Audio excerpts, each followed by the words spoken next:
YTN 라디오 김우성의 생생경제. 애청자 여러분 안녕하십니까, 김우성 PD입니다. 80년대 후반 대통령 선거 때 등장한 단어 아시는 분들 있을 텐데요. 바로 보통 사람입니다. 그런데 지금은 금융생활 빅데이터 분석 보고서에 이 말이 등장했습니다. 남들은 어떻게 하나 나도 남들만큼은 해야지 하는 심리에 비춰서 만들어진 데이터 보고서입니다. 오늘은 이 보고서 작성한 신한은행 빅데이터 센터 장 직접 스튜디오에 모셔서 이야기 들려드리겠습니다. ASMR이라는 말 여러분 들어보셨나요? 사실 저도 들은 지 얼마 안 된 말입니다. 속삭이듯 말하고 작은 소리에 집중하는 것 같은 독특한 녹음 콘텐츠입니다. 최근에는 광고에서도 이런 형식을 차용하고 있습니다. 2030 세대가 관심을 높게 보이고 있는데요. 미래에 대한 불안, 현실에 대한 고통으로 잠 못 드는 세대가 즐겨 듣는다고 합니다. 과연 어떤 내용인지 실제 이 소리도 조금 들려드리면서 두 번째 인터뷰로 준비해드립니다. 오늘 경제의 소리는 경찰 공무원 시험 및 여러 가지 봄철 시험을 앞둔 노량진 컵밥거리의 풍경 담아왔습니다. 밥도 컵에 담아 급하게 먹어야 하는 슬픈 청춘들의 거리, 이 봄에는 어떤 소리가 들릴지 귀 기울여 주시기 바랍니다. 김우성의 생생경제 3월 17일 금요일 문을 엽니다.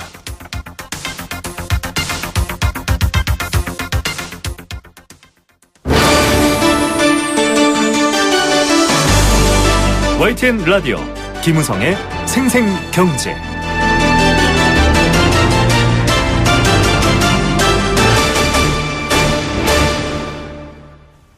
네, 첫 번째 생생 인터뷰 오프닝에서 예고해드린 것과 같이 조금 화제가 되고 있는 보고서 얘기를 해야 될 것 같습니다. 생생경제에서도 여러 번 이 뉴스에서 전해드린 적이 있죠. 신한은행이 발표한 2017 보통사람 금융생활 보고서입니다.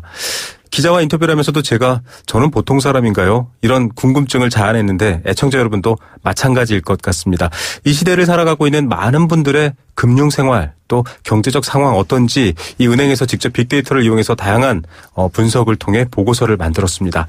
이 보고서를 직접 작성한 신한은행 빅데이터 센터 김지연 센터장님 스튜디오에 잠시 모시고 저희가 얘기 들어보는 기회 마련했습니다. 센터장님 안녕하십니까? 네, 안녕하세요. 예.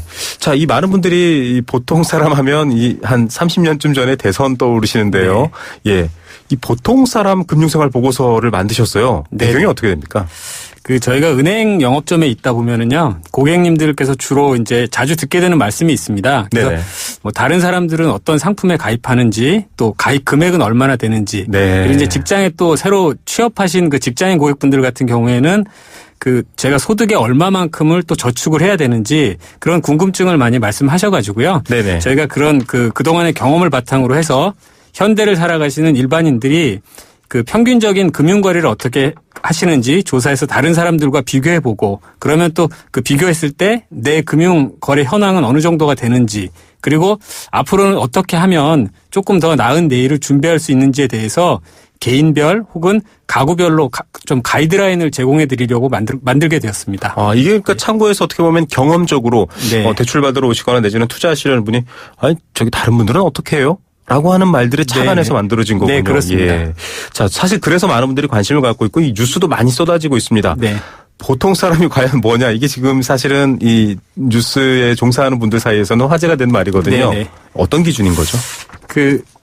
저희가 어떻게 조사한 거를 먼저 좀 말씀드릴까요? 네. 저희가 조사는 작년 11월에 했고요. 네네. 그래서 저희가 전국에 있는 20세에서 64세까지 취업자 1만 명을 대상으로 조사했습니다. 네. 그래서 그리고 이제 가능하면 성별, 연령별, 지역별로는 적당히 고려할 수 있게 그렇게 이메일 채널을 통해서 조사했습니다. 네. 예. 다양한 안배를 좀 고려해서 10,000명. 굉장히 많은 인원이에요. 네, 통계 수치로는 적지 않은 숫자라고 생각하고 있습니다. 보통 저희가 요즘 정치의 계절이다 보니까 저희가 여론조사 나오면 많아도 3,000명인데요. 네. 10,000명.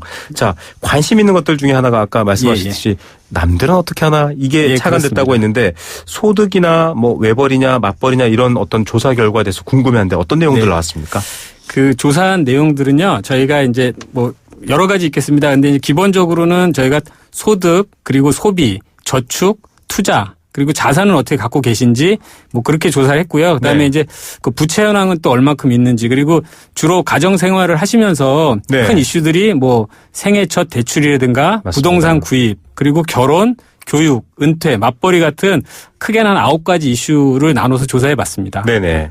결과는 좀 눈여겨볼 만한 것들이 있겠죠. 특히 좀 소득에 대한 부분들이 관심일 것 같아요. 남들은 얼마나 버나 저도 네. 궁금하거든요. 그래서 요게 아마 기사 나가면서도 조금 오해도 있고 했었는데요. 네. 지금 그 개인별로 전체 평균 소득은 월 한 283만 원으로 조사가 됐고요. 네. 이제 가구의 같은 경우에는 가구 평균으로는 뭐 맞벌이도 있을 수 있으시고요. 네네. 그 급여 소득에 다른 소득을 포함하면 평균 468만 원으로 나타났습니다. 예, 사실 이 얘기 때문에 많은 분들이 그게 평균이야, 난 평균이 네. 안 되는데 이러시는 네. 분들도 있거든요. 자산 같은 경우도 좀 차이가 났죠? 예, 자산은 그 맞벌이 경우 같은 경우에는 뭐 전체 총 자산으로 얘기하면 그 이제 부동산이 포함되기 때문에요. 네. 한 4억 1,800만 원 정도로 나타났고요. 네네. 외벌이의 경우는 4억 4천만 원. 그래서 보통 생각하실 때 외벌이보다는 맞벌이가 2분 또는 3분이 버시니까 더 많지 않을까 이럴 것 생각했는데요. 같아요. 네. 그 연령대별로 보고 났을 때 평균치로는 오히려 외벌이가 조금 더 높게 나타났습니다. 자산 규모에서는 네, 그렇다. 그렇습니다. 네. 참 이런 부분. 그래서 그런지 좀 재미있는 부분이 하나 있었습니다.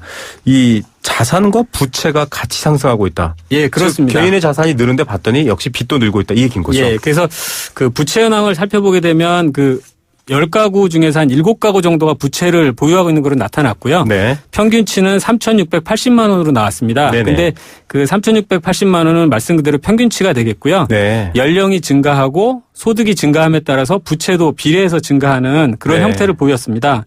그래서 보면 뭐 한 50대의 경우는 20대보다 한 4배 정도 많은 한 평균 4,400만 원. 네네. 그리고 소득 상위 20%가 하위 20%보다는 약 한 5배 부채가 많은 거로 그렇게 나타났습니다. 예, 이 부채 문제가 사실은 저희가 어제 미국 금리 인상에도 인터뷰를 했지만 한국 경제에서 많은 걱정거리이기 때문이기도 합니다. 네. 뭐 관리가 가능하다면 부채가 나쁜 건 아니죠. 어떤 새로운 네. 기회를 쓰는 비용이 될 수 있을 텐데 관리가 되느냐가 문제인데 평균 부채 5천만 원 이게 어떤 의미로 저희가 해석하면 좋을까요? 전체 평균 부채는 이제 아까도 말씀드렸지만 뭐 3,680만 원 그렇게 나왔고요. 네네. 이제 가구별로는 평균 부채가 약 한 4,700만 원 정도로 나타났습니다. 네. 그래서 미혼 가구인 경우에는 1,400만 원. 그리고 이제 부동산 같은 게 많이 네. 비중을 차지하는 기혼 가구 같은 경우 아까 말씀드린 4,700만 원 그렇게 나타나서요. 네. 실제로는 결혼, 출산, 부동산 그런 걸 그 원인으로 해서 네. 부채가 좀 많이 발생하는 그런 형태를 볼 수 있었습니다. 예, 뭐 상식적으로 여러분들 생각하시는 것 지금 직접 또 겪고 계신 것들과 큰 차이가 없습니다. 약간 걱정되는 부분이 하나 있습니다. 저희도 네. 학자금 대출 문제를 많이 다루기도 했고요. 네. 또 비정규직이나 어떤 경제적 약자들 얘기도 종종 다루고 있는데 네네. 이런 분들의 대출 패턴도 역시 이번 빅데이터 조사 결과 나왔을 텐데 예. 좀 걱정되는 부분으로 결과가 나온 것 같아요. 예, 조금 그렇습니다. 그래서 저희가 그 부채를 조사하면서요. 실제 보니까 한 그 30대 이전에 네. 약 한 70% 정도가 부채를 받는 거로 이렇게 그러니까 첫 대출을 네네. 받는 거로 나타나셨고요. 그 20대의 경우가 특히 이제 학자금 대출 비중이 30% 이상 좀 높게 나타나는 걸로 나타났었습니다. 네. 그리고 이제 뭐 부동산 대출의 경우에는 이제 30대에서 50대 그렇게 고루 분포가 되는 거로 나타났는데요. 네네. 그 방금 전에 말씀하신 그 학자금 대출 같은 경우에는 그 대출을 받은 학생들의 약 30%는 3년 내에 또 추가 대출을 받는 또 그런 현상을 대출을 더 보였습니다. 받고. 그래서 네. 그 추가 대출은 어떤 거로 받나 좀 봤더니요. 생활비, 뭐 자동차 구입도 조금 나타났고요. 네네. 또 학자금 추가로 받는 거로도 나타났는데요. 여기서 조금 그 추가로 저희가 보다 보니까 실제 향후에 그 정규직들보다는 비정규직으로 근무하시는 분들이 네. 그 대출을 받는 비중이 약 1.7배로 높게 나타났고요. 네네. 그러다 보니까 아무래도 뭐 수익이라든가 고용 불안 같은 것들이 또 대출 증가하고도 좀 밀접하게 연관이 있는 거로 보여졌습니다. 예, 지금 뭐 정치권도 대선을 앞두고 그런 얘기들 종종 나오는데요. 네. 이 대출이라든지 이런 부분에 대한 해법은 역시 소득에서 찾아야 된다. 네. 뭐 대출을 무조건 줄여라 할 수는 없다라는 얘기인데 뭐 어려우니까 대출을 받았고 또 그런 분들이 대출을 네, 더 받게 되는 그렇습니다. 악순환인 것 같습니다. 지금 32평 아파트를 구입하기 위해서 월 소득을 네. 11년 모아라. 이것도 뉴스로 많이 나왔어요. 네네. 네네. 그러니까 월급을 한 푼도 안 쓰고 11년 모아야 된다. 이 얘기지 않습니까? 예, 약간 산술적인 수치라고 보셔야 될 것 네. 같고요. 저희가 그렇게 본 거는 서울에 있는 그 30평대 아파트를 약 6억으로 가정을 했습니다. 네. 그러니까 6억이라고 봤을 때 그래서 월 평균 아까 말씀드린 가구 소득 그 한 460만 원 조금 초과하는 금액을 네. 11년 동안 고스란히 모았을 때 가능한 금액이고요. 네네. 이게 실제 뭐 소비라든가 각종 비용들을 고려하면 조금 더 기간은 더 걸리지 않을까 그렇게 판단됩니다. 예, 보통 뭐 정책 자금 대출을 받으시는 분들이 뭐 20년 네. 예, 원리금 상환하고 뭐 1년 거치 이 정도로 지금 약간 규제가 바뀌었습니다. 네. 저희가 이게 뭐 뒤에도 또 여러 가지 재미난 얘기들이 있는데요. 중간에 잠깐 좀 한번 좀 얘기를 해봤으면 하는 부분들이 학자금도 그렇고요. 또 네. 집도 그렇고 과거에 우리 부모 세대라고 일컬어지는 이제 베이비붐 세대들, 네네. 예, 40년대에서 50년대까지 태어나신 분들도 이렇게 빚을 많이 지고 살았나? 라는 의문이 좀 생기긴 해요. 물론 네네. 또 사회가 발전하고 이제 재화가 올라가면 네. 뭐 빚을 내서라도 더 비싼 걸 사게끔 되긴 네. 하는데요. 약간 보통 사람이란 주제로 가다 보니까 이런 부분들이 좀 더 관심이 생기는 것 같은데요. 예, 어떤 뭐 정확한 데이터로 근거로 하는 말은 아니지만 이 조사를 네. 하셨으니까 어떤 느낌이 드셨습니까? 그 과거 지금 그 말씀하신 것대로 과거하고는 조금 변화가 있는 거로 나타났고요. 네네. 그 보니까 한 1990년대에는 뭐 보통 그 29세에 네. 이제 첫 주택을 평균적으로 구입하시는 거로 나타났었는데요. 아, 네. 예, 최근에는 보니까 35세로 약간 6년 정도 늦춰졌습니다. 네. 그래서 그 부분들은 저희가 판단하기에는 결혼 시기가 좀 늦춰진 부분도 분명히 있을 거고요. 그렇죠. 부동산 가격이 또 상승하다 보니까 네. 아무래도 좀 늦어진 것 같습니다. 그래서 지금 뭐 평균치이긴 하지만 그 2010년대에는 그 첫 부동산 구매 가격이 한 1억 7천만 원 정도로 나왔고요. 네. 그게 10년 전에는 한 뭐 10년 전 대비해서 한 1.5배 그리고 30년 전이나 1990년대에는 한 5,300만 원 정도였다고 합니다. 그래서 네. 그때 비해서는 3배 이상 증가한 금액으로 볼 수 있고요. 실제 그 주택을 받으면서 그 대출을 하게 되는 경우도 네네. 과거 한 1990년대에는 약 한 30% 정도를 대출로 충당을 했었는데요. 네.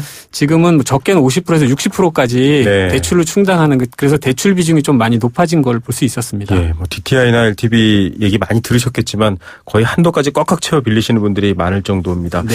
예, 이런 부분들이 이제 좀 부모 세대 또 그 후속 세대 보통 사람의 어떤 삶을 다시 한번 들여다보는 계기인 것 같습니다. 결혼 얘기 아까 하셨거든요. 예. 이 구입 시기라든지 대출에 대한 네. 여러 변수 중에 하나가 바로 결혼이고 사실 결혼 늦다, 아이 안 네. 낳는다, 뭐 사회적으로 걱정이다 이런 얘기들도 하시는 분이 있는데 예. 부모 지원금을 꽤 많이 받는다 이런 것도 조사가 됐네요. 예, 그렇습니다. 그래서 결혼할 때 얼마 정도 이제 드시느냐 이제 저희가 질문을 드렸을 때요. 네네. 보통 이제 그 평균 한 9천만 원 정도 필요하다 얘기를 하셨고요. 여기에 네. 이제 본인들 기준으로 뭐 남성은 약 한 1억을 조금 초과하는 금액 그리고 네. 여성은 이제 한 7,200만 원 정도 그렇게 아, 소요가 된다고 네네. 말씀을 하셨고요. 그랬을 때 이제 보통 그 어디서 결혼 자금을 마련하냐 얘기했을 때 이제 뭐 복수로 이렇게 응답을 하셨습니다. 그래서 이제 금융 자산을 활용하는 경우도 있고 대출 뭐 이렇게 또 많이 사용하신다고 됐는데요. 네네. 특히 이제 부모님들한테도 이제 많이 좀 지원을 받는다고 말씀을 하셨고요. 네. 그래서 보면 뭐 부모님들은 그러면 평균 자녀들 결혼할 때 얼마 네. 정도를 지원하시는다고 물어봤더니 한 6,400만 원 정도 평균 지원하신다고. 근데 이게 소득 구간에 따라 좀 차이가 많이 났습니다. 네네. 그래서 소득이 좀 적은 분들은 뭐 한 3천만 원 후반대 그리고 소득이 많은 분들은 1억을 훨씬 초과하는 금액을 그 자녀 결혼에 보태주신다고 얘기가 났고요. 근데 이제 그런 결혼 자금을 그럼 또 부모님들은 어디서 구하시느냐 얘기했을 때 그중에도 또 한 20% 정도는 뭐 복수응답이지만 대출을 또 받는다는 분들이 네. 있어가지고요.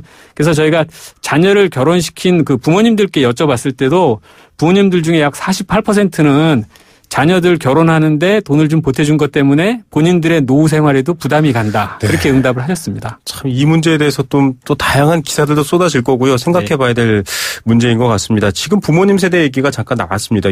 자녀들 결혼 자금까지 부담하고 있다고 하는데 네. 저축 혹은 연금보험 혹은 연금 같은 노후 대비가 지금 또 문제다라는 얘기 계속 나오지 않습니까? 예, 예. 국민연금뿐만 아니라 사회보장인 건강보험 같은 경우도 지금 재원 고갈 얘기 나오거든요. 네네. 어떻습니까?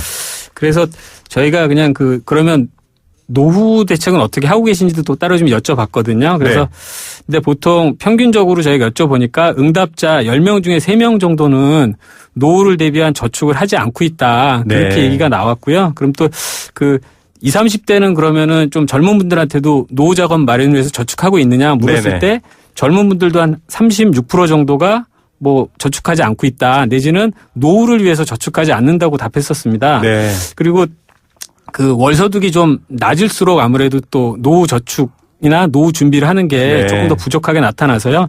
지금 말씀하신 대로 평균적으로 이제 그럼 노후 생활을 하는데 얼마 정도 필요하시냐고 얘기했을 때도 네네. 한 250만 원 정도는 필요하다고 말씀을 하셨는데 보통 사람의 기준입니다. 예, 네. 제 전체 평균입니다. 네. 근데 실제로 그러면 그만큼 준비하실 수 있느냐? 다시 네. 여쭤봤을 때는 한 160, 170만 원 정도밖에 준비할 수 없기 때문에 실제로는 내가 노후에 필요한 자금보다는 한 80만 원 정도는 부족할 것 같다. 본인들도 그렇게 느끼고 계셨습니다. 예, 이 지금 김재현 센터장님께서 오시면서 이 보고서 두툼한 책자 하나를 선물로 주셨습니다. 이게 희귀하더라고요. 예. 지정가도 한 부씩밖에 배치가 안 돼 있는데 네. 저희가 좀 열심히 공부해서 계속 얘기할 것 같고요.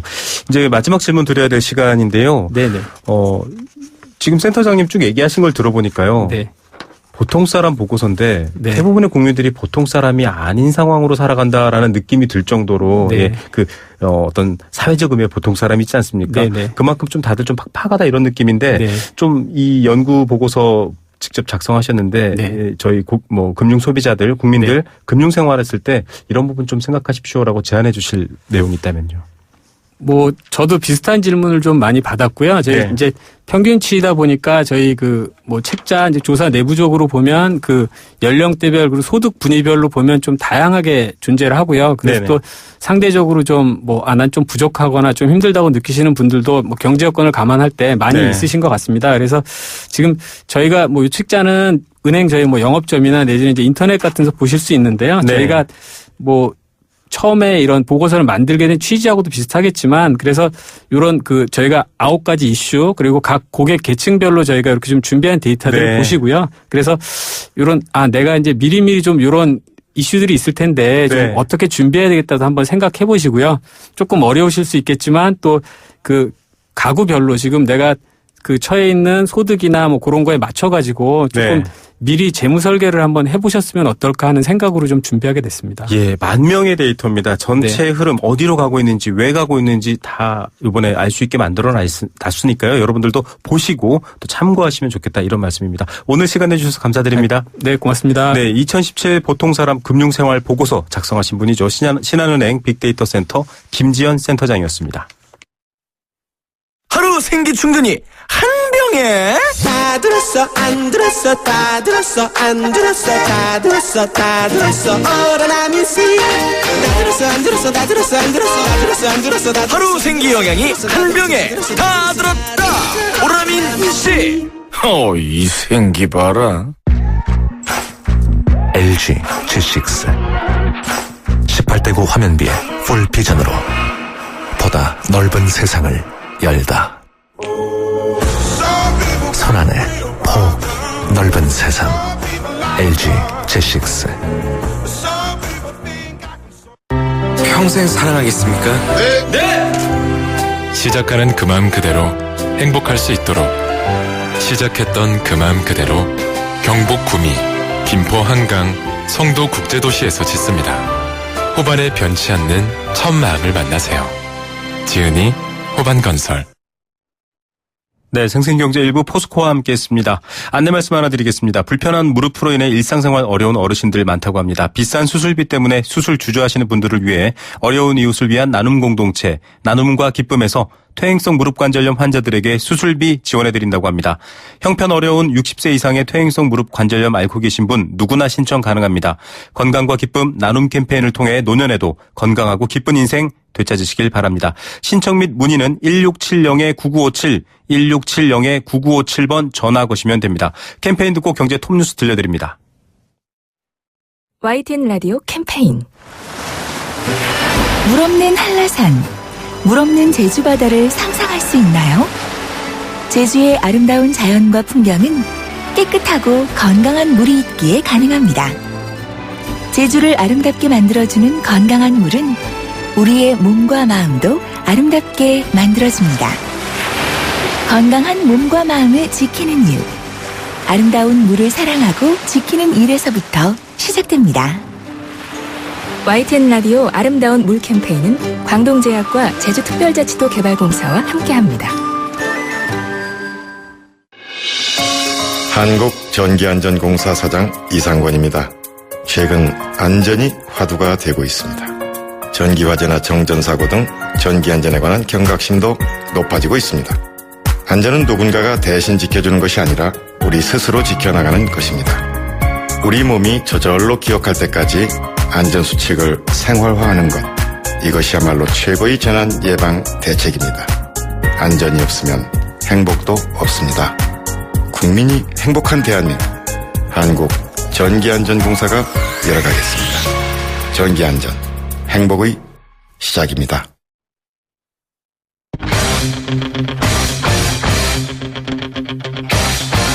지금 가장 뜨거운 경제 소식. 경제 톱 뉴스. 네, 박근혜 대통령의 헌법재판소 파면 결정 이후 증시가 계속 상승세를 타고 있습니다. 증시 관련 소식, 오늘도 장중 최고치를 돌파했는데 첫 번째로 준비해놨습니다. 삼성전자 주가도 이 상승세를 이끌어가고 있는데요. 관련 내용 준비했습니다. 오늘 이슈가 된 뉴스 중에 하나가 전기요금 5,600만 원 부과였습니다. 어떻게 된 내막인지 관련 내용 준비했습니다. 이 시간 가장 뜨거운 경제톱 뉴스 이데일리 권소영 기자 연결합니다. 안녕하십니까? 네, 안녕하세요. 네, 코스피 계속 오르고 있죠. 네, 코스피 지수가 장중 2160선을 돌파하면서 연중 최고치를 갈아치웠습니다. 오늘 최고점이 2164.38이었는데요. 네. 코스피 지수가 장중에 2160선을 넘어선 거는 지난 2015년 4월 28일 이후 23개월 만입니다. 네. 뭐 이대로라면 2200선은 물론이고 역대 코스피 지수 최고점이 2231.47이었거든요. 뭐 이 기록에도 도전해볼 수 있지 않나 하는 분석도 나옵니다. 일단 불확실성이 해소된 게 가장 큰 이유로 꼽히는데요. 이 작년보다 우리나라 증시 발목을 잡았던 게 탄핵 정국이었는데 네. 일단 뭐 탄핵 인용 결정이 내려지면서 정치적인 불확실성이 좀 다소 완화가 됐고요. 여기 또 미국 금리 인상 뭐 이것도 올린다는 전망은 높았는데 과연 이 연준의 성명서에서 뉘앙스는 어떨 것인지 또 연준이 올해 금리를 몇 차례 올릴 것으로 전망하는지를 보여주는 이 점도표가 네. 어떻게 나올 것이냐 뭐 이런 것에 좀 관심이 쏠렸었는데요. 뭐 금리는 예상대로 올렸고 성명서나 점도표 상으로는 예상보다는 매파적이지는 않았습니다.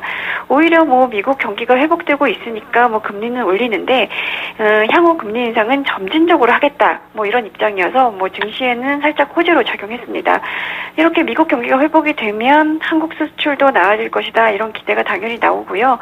그동안 비관론 일색이었던 경기 전망도 좀 나아질 것이고 기업 실적도 개선되지 않겠냐 뭐 이런 얘기인 거죠. 네. 이런 가운데 삼성전자 주가가 도대체 얼마까지 올라갈 거냐 이런 말도 나오거든요. 굉장히 높죠. 네, 오늘도 또 사상 최고치를 갈아치웠는데요. 장중 한때 212만 5천원까지 치솟았습니다. 오늘까지 5거래일 연속 상승세를 이어간 건데요. 삼성전자가 이렇게 오르는 거는 일단 실적 개선 기대감이 큽니다. 네. 올해에도 뭐 반도체나 디스플레이 업황이 호조를 이어가고 있고요. 또 갤럭시 S8 출시 그리고 또 A 시리즈 출시 뭐 이러면서 휴대폰 부분이 속한 IM 부분도 실적이 좀 개선될 것이다 이런 전망이 높습니다. 올해 삼성전자 영업이익은 한 45조 원 안팎 뭐 이런 정도라서 이제 역대 최대였던 지난 2013년 37조 8천억 원을 뛰어넘을 것이다 이런 분석도 나오는데요. 네. 여기에 이재용 삼성전자 부회장이 구속된 상황이긴 하지만 어제 이 삼성전자 CFO가 지주회사 전환 검토 작업은 그룹 이슈와 관계없이 주주들에게 약속한 사안이기 때문에 차질 없이 검토하고 예정대로 발표하겠다 이런 것도 이제 주가에 긍정적으로 작용하고 있습니다.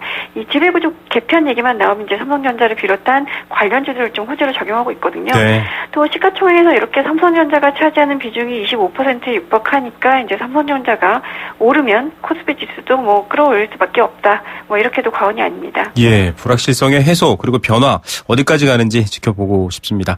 소셜 커머스 업체와 대형마트 간 경쟁 치열해지고 있다고요? 네, 작년에 이마트와 쿠팡이 1원 단위로 가격을 내리면서 최저가 경쟁을 치른 적이 있었는데요. 네. 이 소셜 커머스 업체와 대형마트 간 가격 전쟁이 지금 다시 재현되고 있습니다. 이번에 도전장을 내민 곳은 쿠팡이 아니라 위메프인데요. 네. 이마트가 요새 이 가격의 끝이라는 이름으로 온라인 최저가 상품이다 이렇게 홍보하고 있는 게 있는데 위메프가 일단 지난달에 이 대상 제품 중에서 기저귀 9종을 포함해서 한 17종을 비교를 해보니까 네. 이마트몰보다 위메프가 저렴하다 이런 내용의 자료를 배포했고요. 이달 초에는 또 분유 중에 한 102종 정도 가격이 뭐 본인들이 판매하는 가격이 더 저렴하다 이렇게 밝혔습니다. 네. 오늘 또 위메프가 이제 직접 배송 서비스 원더 배송이라는 게 있는데요. 요 대상 식품 중에서 56개 품목을 비교를 해보니까 55개 품목에서 위메프 가격이 더 쌌다. 그리고 다시 한번 자료를 냈는데요. 이 위메프는 일단 뭐 소비자들이 온라인에서 식품을 구매할 때 도움이 되도록 가격 비교 자료를 공개한 거다. 이런 입장입니다. 뭐 이마트는 여기에 대해서 이제 대응을 최대한 자제하고 있긴 한데요. 뭐 자체 계획대로 가격의 끝 정책을 계속 펼치겠다라는 겁니다. 소셜 커머스 업체가 그런데 이렇게 공격적으로 나오니까 이제 다른 대형마트도 좀 할인전으로 맞불을 놓고 있는데요. 네. 롯데마트는 100여 개 상품을 선정해서 한 달 동안 할인 판매하는 100대 상품 할인 행사 뭐 이런 거 나서겠다고 밝혔고요. 홈플러스는 20주년 세일에 나서기도 했습니다. 이 전문가들은 온라인 최저가 경쟁의 승자는 자본력이 뒷받침되는 이마트가 아무래도 유리하지 않겠냐 이렇게 전망을 내놓고 있는데요.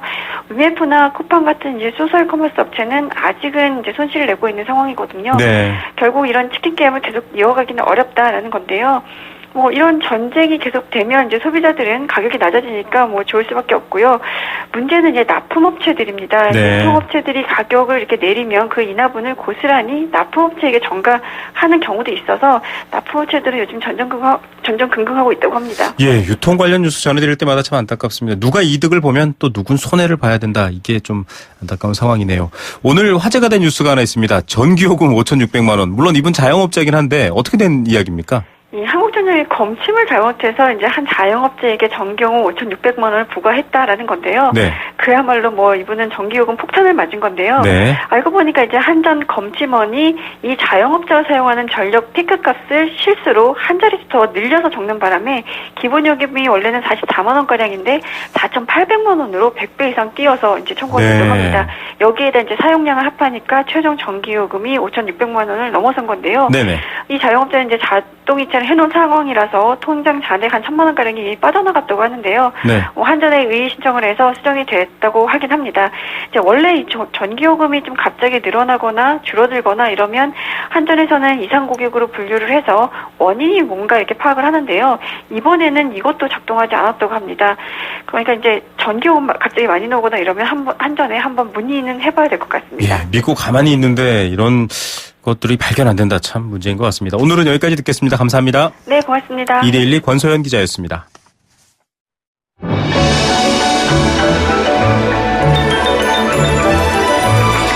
오늘의 경제를 들여다보는 시원한 창. YTN 라디오 김우성의 생생경제 생생 인터뷰. 네, 요즘 조금 여러 가지 혼란 상황이 좀 감소되고 있어서 그런지 다양한 뉴스들이 나오고 있는데요. 불안한 미래, 또 나아질 것 같지 않은 현실을 청년들이 어떻게 대응하는지에 대한 재밌는 뉴스가 있었습니다. 불면증에 시달리는 사람들이 많다 이런 뉴스도 나왔는데요. 거기에 대처하기 위한 방법이 바로 ASMR이라고 합니다.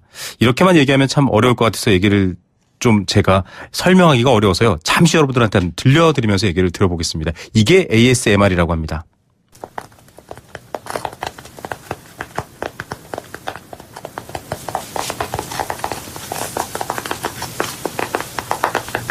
네, 이게 무슨 소린가 하실 텐데요. 뭔가를 긁거나 두드리거나 하는 작은 소리들입니다. 예, 좀 놀라셨죠? 사실 광고에서도 많이 쓰입니다. 어떤 라면을 부수는 소리 이런 것들도 들려드리고 있고요. 또 이것 외에도 여러 가지 많은 콘텐츠들이 나오고 있습니다. 뭐 정치 사회적 발언에도 이걸 활용하기도 하는데 전 세계적 현상이라고 하거든요. 광고에도 쓰일 만큼 열광하는 배경 무엇일까요? 전문가와 함께 알아봅니다. 문화평론가시죠? 경희대학교 이태권 교수 전화로 연결합니다. 교수님 안녕하십니까? 네, 안녕하십니까? 예, 저도 사실 잘 몰라서 지금 샘플을 들려드리기까지 했는데 이 ASMR이 뭔지 아직 잘 모르는 분들 많습니다. 이게 뭔가요? 네, 한국어로는 이제 일상소음이라고도 번역되는데요. 네. 아직까지는 정확한 번역어는 없습니다. 물론 의학적 용어로는 이제 자율감각 쾌락 반응 또는 자율감각 쾌락 이렇게 번역을 하기도 하는데. 네네. 일반적으로 또 이제 이것을 지칭해서 화이트 노이즈라는 그런 용어도 있었거든요. 네. 그러니까 이제 너무 조용한 것보다는 뭔가 좀 소음이 있을 때 사람들이 어떤 안정감을 느끼는 그런 현상을 말하죠. 예. 흔히 뭐, 이 어떤 치료 공간 같은 데 가면 뭐 새소리, 물소리, 그냥 일상적인 소리 들려주는 예, 그런 느낌인 것 같습니다. 잠시 뭐 교수님도 앞에 샘플 같이 들어보셨는데요. 이 ASMR 어떤 것들이 있고 또 어떤 것들이 각광받는지 좀 그 실태가 궁금합니다. 어떻습니까? 뭐 아이들 떠드는 소리 같은 경우도 이제 ASMR에 들어갈 수가 있고요. 네.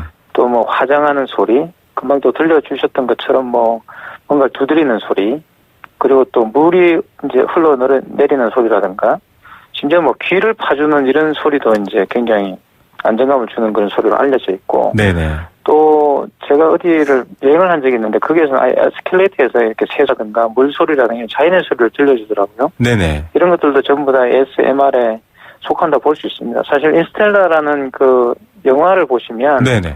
거기에서 이제 그 안정을 취하기 위해서 지구에 있는 소리를 들려주는데 네. 그 소리 전부가 사실은 뭐 ASMR이 아닌가 이렇게 볼 수가 있죠. 예, 이걸 보니까 좀 특이한 게 방금도 뭐 귀 파주는 소리까지 예, 귀를 파면 이 귀에서 크게 들리죠. 서걱서걱 이런 소리가 들리는데 이런 소리 뭐 무슨 붓질하는 소리 또 실제로 아이들 울음 그치는 데 효과가 있다고 하는 비닐 구기는 소리 이런 소리까지 참 다양합니다. 이런 소리들을 사람들이 찾는 이유, 배경을 좀 짚어봐야 할 것 같은데요. 앞서 뉴스에서도 소개가 됐는데 불면증이 늘고 있고 불안을 호소하는 특히 청년 세대들이 많다고 합니다.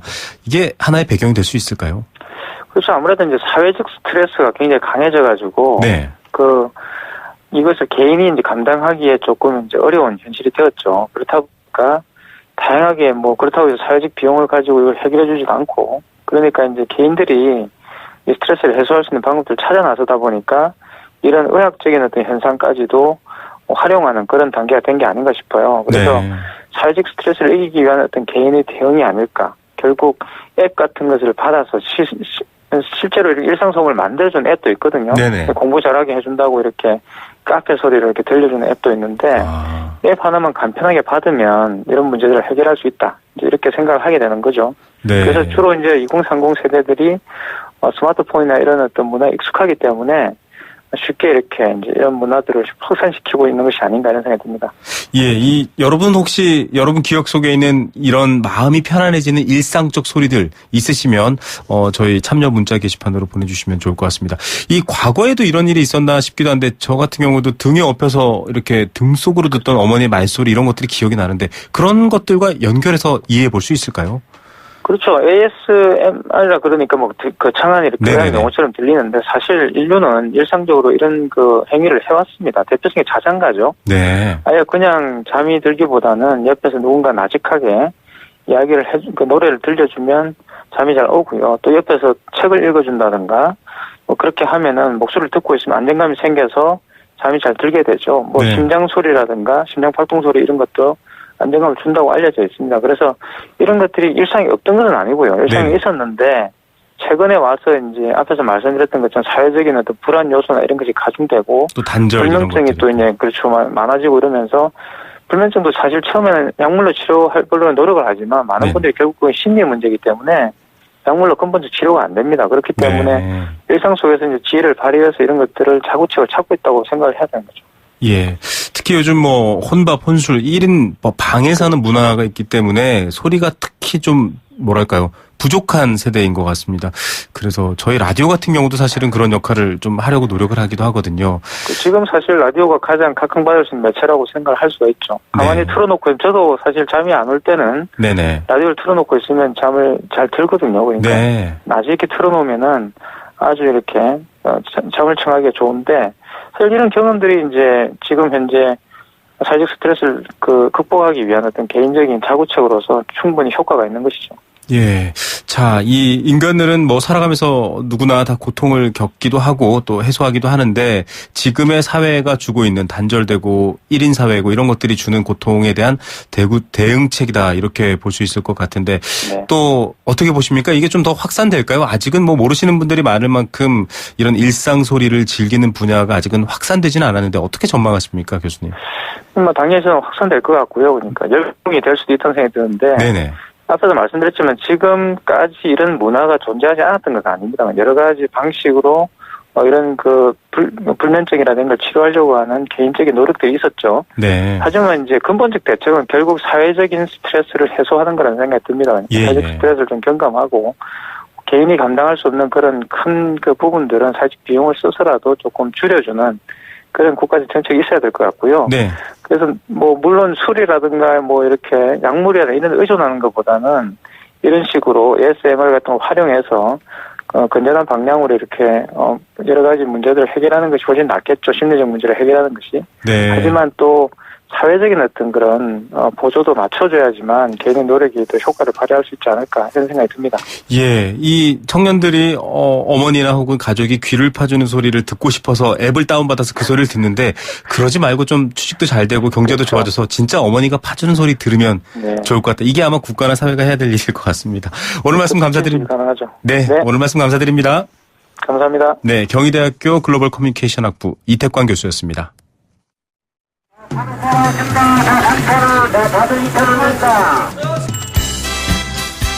우리 삶의 경제 현장을 들려드립니다. 생생경제, 경제의 소리.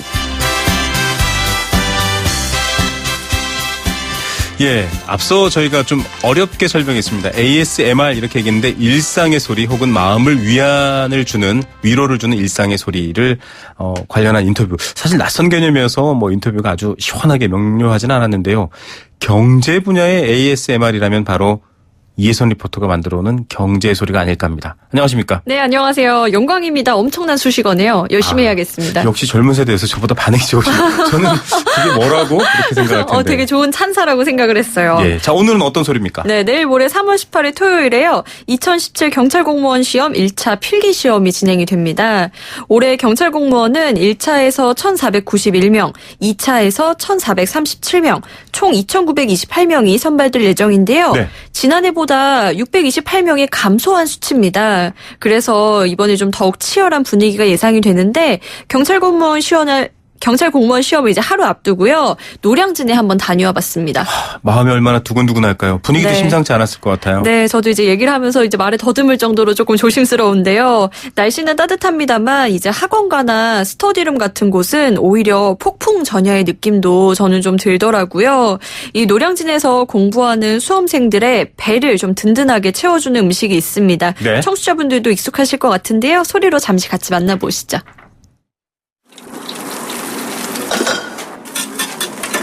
저희는 소리들은 항상 완판이에요, 거의. 공부하는 학생들이기 때문에 다 상겹아니면 마요 들어가는 거 좋아하는 애들이 있는가 하면 이거는 또 느끼하다고 안 먹는 애들. 아우, 저 벌써부터 배가 고파지는 것 같아요. 네. 학생들 밥 챙겨주시는 어머니의 목소리 같은 느낌도 드는데요. 네, 이 메뉴가 그 유명한 컵밥입니다. 노량진 공시생들의 컵밥. 네, 네. 이 컵밥집에 가서 녹음을 해온 건데 이제 마지막에 막 찌개 끓는 것처럼 포글포글포글 하는 소리 있었잖아요. 네. 이게 이제 소세지가 끓고 있는 소리였어요. 네. 제가 점심시간에 노량진을 찾아갔는데요. 네. 확실히 인기 메뉴이긴 한 게 수험생들이 줄을 서서 기다리기도 하더라고요. 네네. 이 컵밥을 먹으려고요. 컵밥은 보통 3,000원의 가격대로 형성되어 있습니다. 네. 그런데 여기에 뭐 소세지나 참치, 고기 같은 재료들을 어떻게 올리는지에 따라서 한 500원 정도 가격이 위아래로 왔다 갔다 하는데요. 사실 공부하느라 바쁜 시간에 잠깐 짬을 내서 한 15분, 20분 만에 식사를 하러 내려온 거기 때문에 다들 이거를요 앉아서 먹지를 못하고요. 서서 이렇게 컵밥을 먹고 있더라고요. 보통 컵은 마신다라는 동사가 붙어야 되는 것 같아요. 정말 맞아요. 밥을 마실 만큼 바쁘고 참 절박한 마음의 친구들인데요. 시험 기간에 따라 좀 분위기가 다른가요? 맞습니다. 이 시기가 오히려 장사하시는 분들에게는 비수기라고 해요. 네. 시험을 앞두고 학생들이 하루에 2끼 먹을 거를 한 끼로 줄이기도 하고요.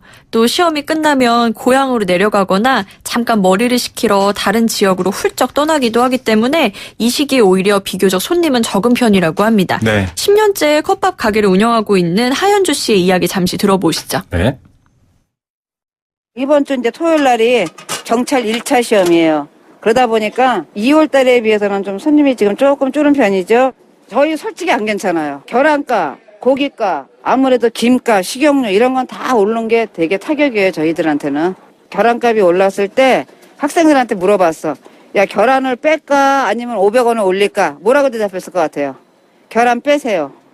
그러니까 여기는 곱빼기 먹을까 말까. 500원, 1,000원에 민감해요. 안타깝죠? 그래서 지금 여기 같은 경우는 삼겹살 안 넣어도 돼요. 근데 이제 이렇게 조금씩 한가할 땐 좀 넣어주고 맛있게 드세요. 제가 아직까지는 가격을 올려야 되겠다는 생각은 안 해봤어요. 조금 덜 벌더라도 어차피 고통분담은 같이 가야 되거든요.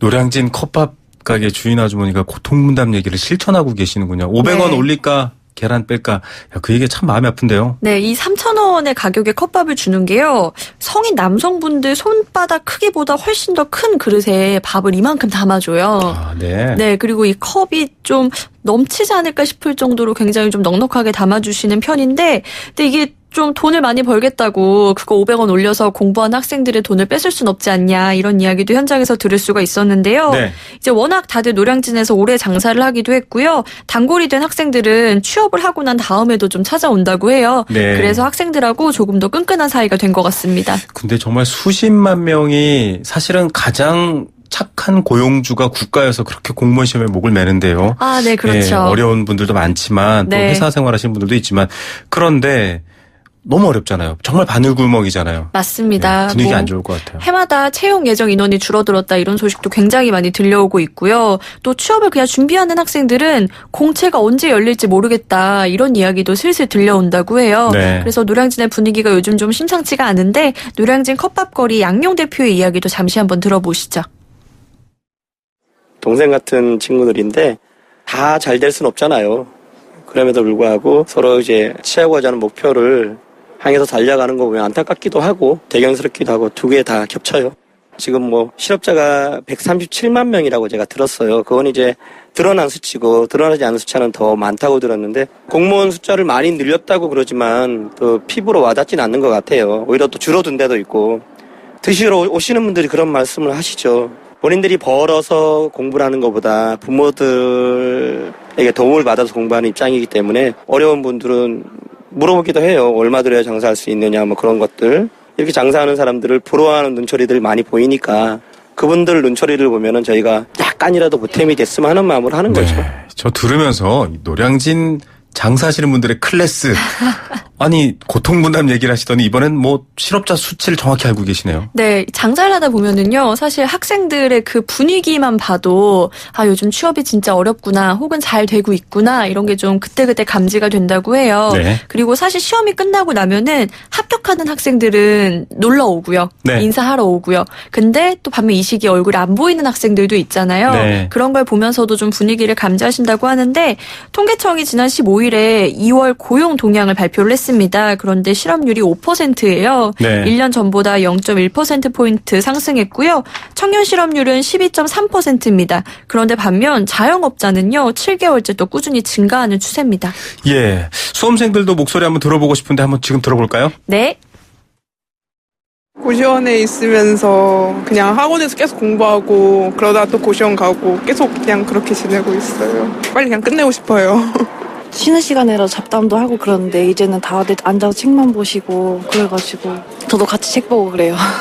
준비를 하고 있는데도 안 되는 것 같아서 더 떨려요. 3월이라서 얼마 안 남은 것 같아서. 집에서 혼자 막 공부 이렇게 할 수 있으면 또 좋기도 한데 막상 이 시험 자체가 이제 경찰 같은 경우는 뭐 법 과목 같은 거는 판례를 그냥 저 혼자서 공부하기는 좀 많이 힘든 부분이 있어서 이제 뭐 인강을 듣던지 학원을 무조건 와야 된다든지 그래 좀 학원이든 인강이든 다 돈이니까 책값도 많이 나가고 식비도 식비인데 방값이랑 학원비가 진짜 비싸요.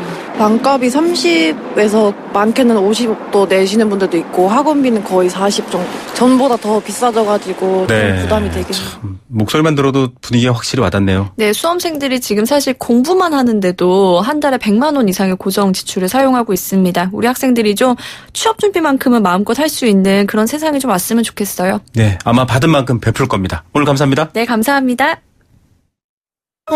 우유 고르는데 왜 고민하실까? 여기 채세포스 1등급 요것만 딱 보면 되는데 건강한 젖소에서만 채세포스 1등급 우유가 나오니까 이제 채세포스를 꼭 확인하세요. 좋은 우유를 위한 당신의 선택 나 100% 크리네어 테크 크리네어 테크 집중기 주물 작업 연마 작업 페인트 작업 분진가스 냄새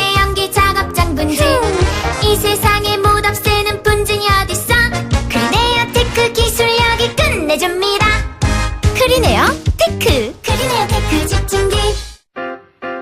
힘들었던 나에게, 마음먹은 나에게, 다시 한번 해보려는 나에게, 포기하지 않는 나에게, 아직 힘을 내고 있는 나에게. 난 오늘 나에게 바카스를 사줬습니다. 나를 아끼자 바카스. 노트북? 데스크탑? 태블릿? 뭐가 필요할지 몰라서. 짠! 태정이가 준비한 롯데하이마트 글로벌 PC대전. 혜택까지 꽉 찼으니까 안 가고 못 받이겠죠. 하이마트로 가요. 2월 28일부터 3월 27일까지 자세한 사항은 매장에 문의. 안녕하세요. 아이시스 8.0 모델 송혜교입니다. 미소가 생기다.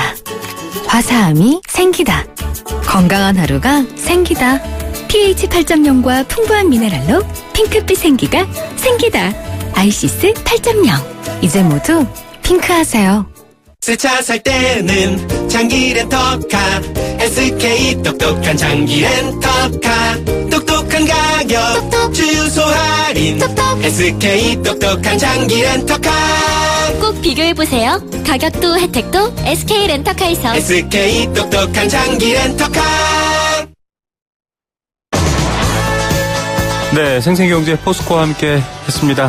힘든 여러분들을 같이 응원하고 공감하겠습니다. 월요일 오후 3시 10분에 뵙겠습니다. 김우성의 생생경제였습니다.